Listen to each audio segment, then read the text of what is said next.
पत्रकार जी के ऊपर जो हमला हुआ है इसके विषय में जी मुझे जानकारी मिली है इस विषय में और मैंने इसमें चर्चा करी है हेमराज जी के साथ में और इनने जो आरोप लगाए हैं कुछ वनाधिकारियों पे उसमें एसडीओ फॉरेस्ट रेंजर फॉरेस्ट के संबंध में,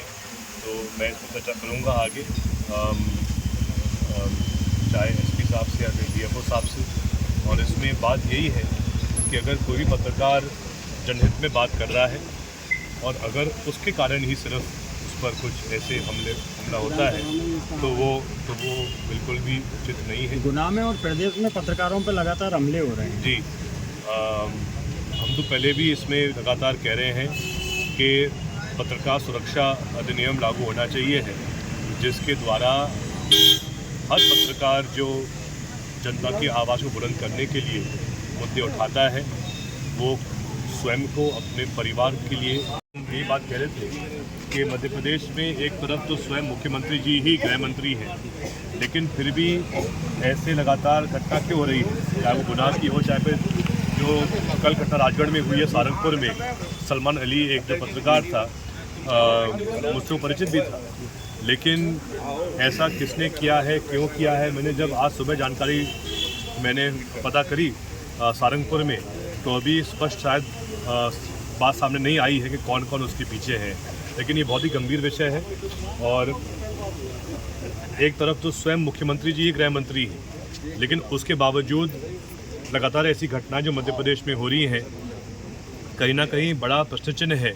कि क्या सीएम साहब के पास नियंत्रण नहीं है कानून व्यवस्था के ऊपर। क्योंकि अगर हर दिन घटना ऐसी हो रही है तो मेरी सलाह रहेगी सीएम साहब को कि वो स्वयं जो गृह मंत्री का पद है किसी और को दे दें ताकि व्यवस्था थोड़ी सुधार हो जाए उसमें। लेकिन कहीं ना कहीं लगातार जो घटनाएं हो रही हैं, चाहे पत्रकार के साथ हो चाहे फिर पीड़ित महिलाओं के साथ, जिस प्रकार से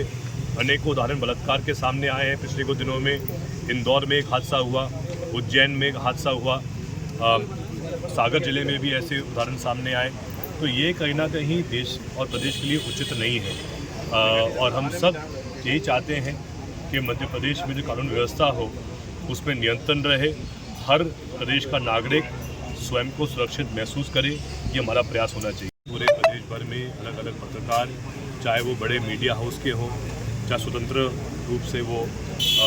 काम कर रहे हो पत्रकारिता का, और अगर वो कोई वाकई में जनहित की बात को उठा रहे हैं और उसी बात को लेकर उन पर कोई हमला होता है तो ऐसे उदाहरणों में कहीं ना कहीं जो पीड़ित पत्रकार है उसका पक्ष में रखना भी चाहिए है और उसकी सुरक्षा पर्याप्त हो, ये हमारी उसमें मांग है।